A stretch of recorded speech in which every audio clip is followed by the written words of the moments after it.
In today's latest news, we talk Tammy Abraham and Romelu Lukaku because are either one of our former forwards set to be returning back to the club in the summer window? And of course, then things we discuss Xavier Simons as he is set now to be signing for Hull City on a permanent move. Of course, hit that like button.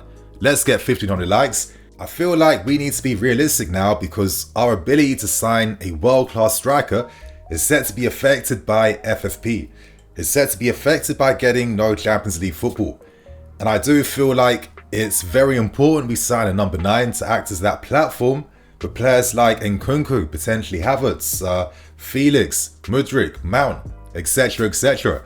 And I do feel like we need to look at realistic options and even explore some possibilities that we already own at this point in time. So hope you guys enjoyed today's video, and starting with the first story. So right now, let's get this Simons news out of the way first. And at this point in time, Xavier Simons is set to be signing on a permanent deal now at Hull City, which is going to really impress the manager Liam Rosner, who's been persuading Simons to remain here and sign for Hull City. Now, Simons has agreed personal terms already, and in terms of the final fee, we don't have that exact figure right now, but we do understand that we have a sell-on clause attached to this deal. So if Simons leaves for big money in the future, let's say 20 million, whatever, we get a percentage of that future sale, which makes a lot of sense. I think realistically, there's no space for him in our team in the short term, medium term, and the long term. We have tons of depth in midfield, and we have tons of young potential in midfield as well too. I think guys like Simons sales are also important because if we want flexibility in the next summer window, if we want to sign more players, there's many players like Simons that can be sold, and then all their transfer values and fees add up and accumulate over time. So good luck to Simons. He hasn't played as much minutes for Hull this season, but as Liam Rosner said, behind the scenes, this guy's impressing people. His application to learn, his professionalism, the improvements he's making behind the scenes. Like, as fans, sometimes we don't see these things, of course. Like, if players aren't playing in the first team, we automatically write them off. But behind the scenes, Simons is doing all the right things. And Rosner has been adamant, listen, I want you to remain here because I feel you can be a top player in the future. So as I said, good luck to Xavier Simons. Hope he does well. And right now, let's move on to discussing some realistic candidates we could be seeing up front for next season. So right now, let's discuss Tammy Abraham. Now, some of you guys might be rolling your eyes. You're thinking, Nini, Tammy Abraham? This guy wasn't good enough when we sold him all those years back. And isn't he having like a terrible season right now? I'm going to explain those things, and I'm going to pose a question to you guys, so just bear with me. But let's start off by discussing the reports. Now, naturally, a number 1 target up front for next summer would be Victor Osimhen. But as I said at the start of this video, I feel like we have to temper our expectations because things like FFP and no Champions League football is naturally going to affect the type of business we can get done. And Osimhen is going to cost you over 100 million just to tempt De Laurentiis to let him go.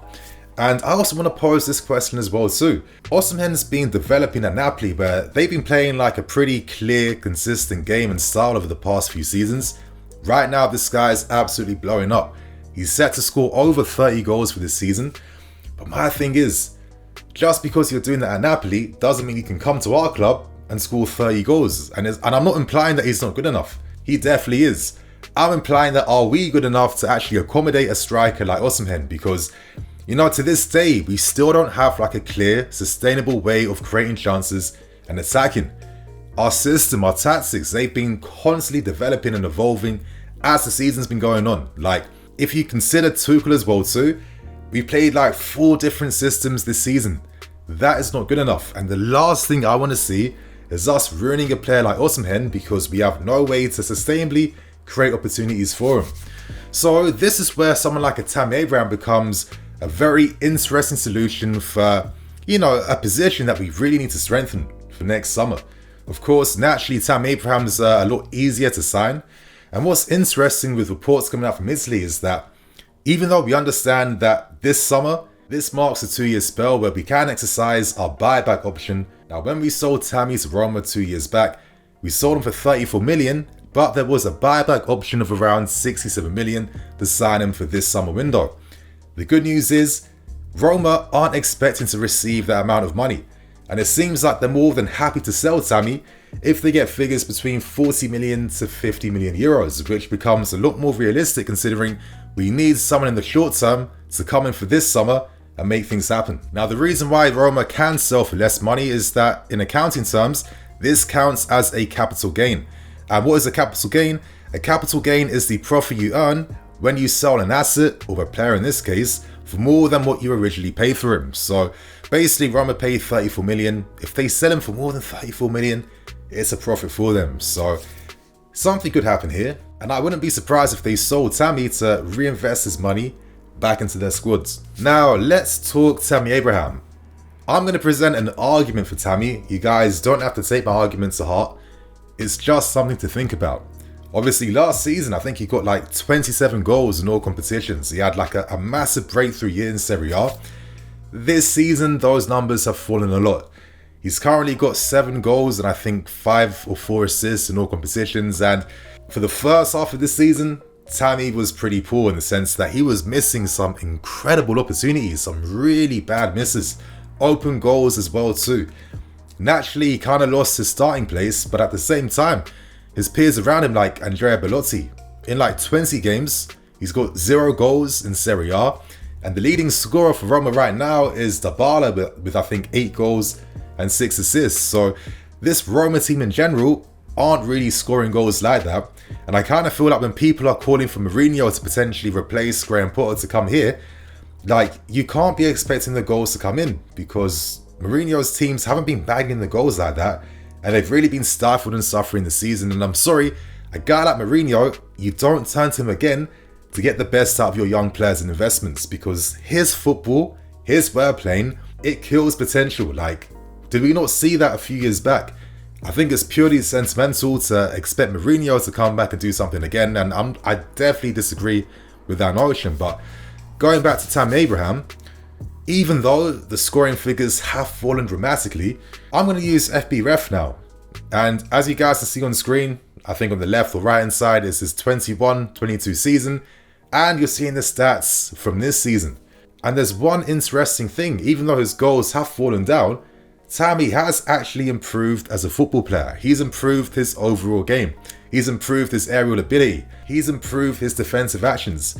The most important thing he's improved though are his goal creating actions, his shots creating actions. And I think this sums up how Tammy Abraham has become a very mature, experienced striker now. And I kind of feel like he is the profile, the style of striker that would get the best out of an Nkunku, a Felix, a Havertz, etc, etc. I mean, let's not forget, before Tuchel for some reason just ostracized this guy completely from the team, Tammy Abraham had a decent goal rate, and most importantly, he had good assist numbers. We can't forget when Havertz scored that hat-trick in the, I think, Carabao Cup game. That was from Tammy Abraham acting as that platform striker up front. Tammy can offer different things in multiple phases of the game. He can give you that counter-attacking presence. He can bring others into the game. He can hold the ball. He can compete aerially. He can run in behind. I'm not saying he's the best in the world. Of course not. But in terms of a tactical profile that can complement great support strikers around him like Nkunku or Felix, I do feel like Tammy would be an interesting and maybe smart buy to make. Because realistically, I don't see us signing someone who's going to get 20 to 30 goals per season in the next window. It's not going to happen. We have to be realistic. But if you've got a striker that can get you at least, I don't know, 15 to 20 goals and assists for the season, and then you're spreading the goals out with Nkunku and Havertz and Mounts and Mudryk, etc, etc, then things start to make a bit more sense for me. Like, Tammy knows the Premier League, he knows the football club, he wouldn't need any time to settle in, and as I'm really stressing, the way he plays, he brings others into the game. Look at how Dybala's got certain goals this season. That's come from Tammy Abraham being the platform up front, and I think that he'd be quite smart tactically if he was like a backup option to turn to if we can't get the number one guys. So that's my thoughts and opinions. How do you guys feel about Tammy Abraham? Would you want to see him come back?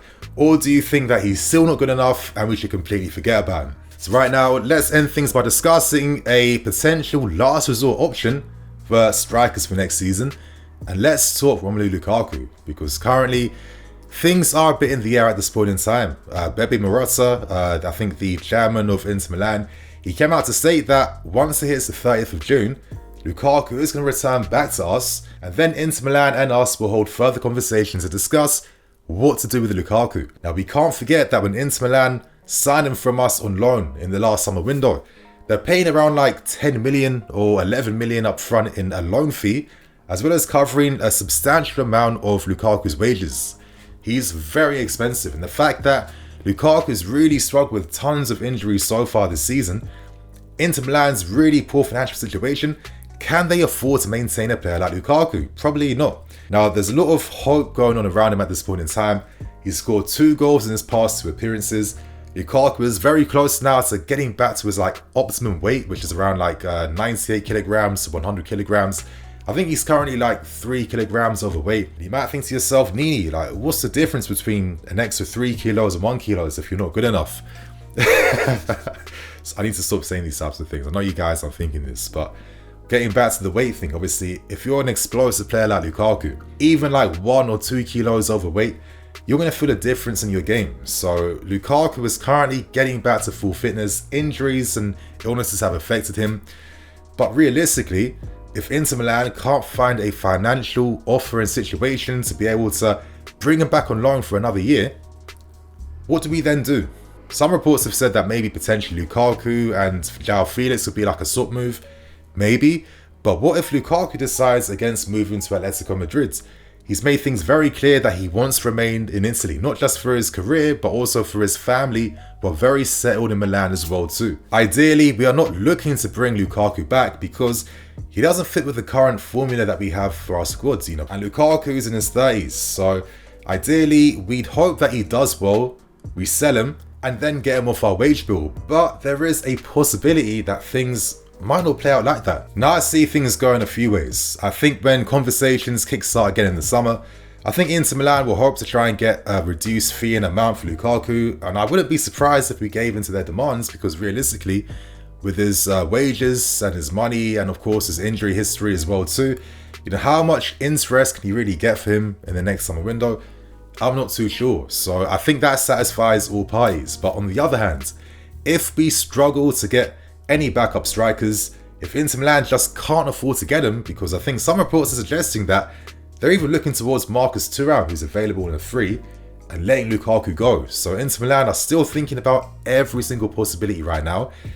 If Lukaku was here as a last resort, I think maybe this time he could potentially work. I think with the new players we have around him, the fact that these players in particular, they want a striker up front they can play off with. I mean, João Felix had this at Benfica with Zefrovic.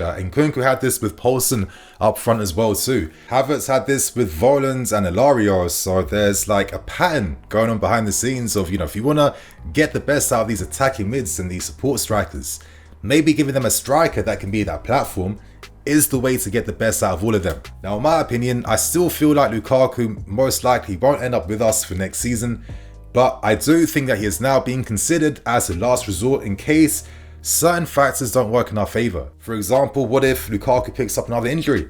Then I can't imagine Inter Milan coming in to sign him again on loan for next year. What if Inter Milan just can't afford to sign him regardless? What if we can't reach an agreement to sell him on loan again? These are the possibilities happening right now. So I still personally think that this situation is still up in the air at this point in time. But let's see what happens. And if the worst came to worst, then I think that Lukaku maybe could have a different time trying to make it happen for the 4th time at this football club. So you guys, on that note, I'm going to wrap things up, keep things moving. Thank you for watching. I'm Nini FC, this is BlueLionsTV. I'll catch you guys later with some more videos. Cool.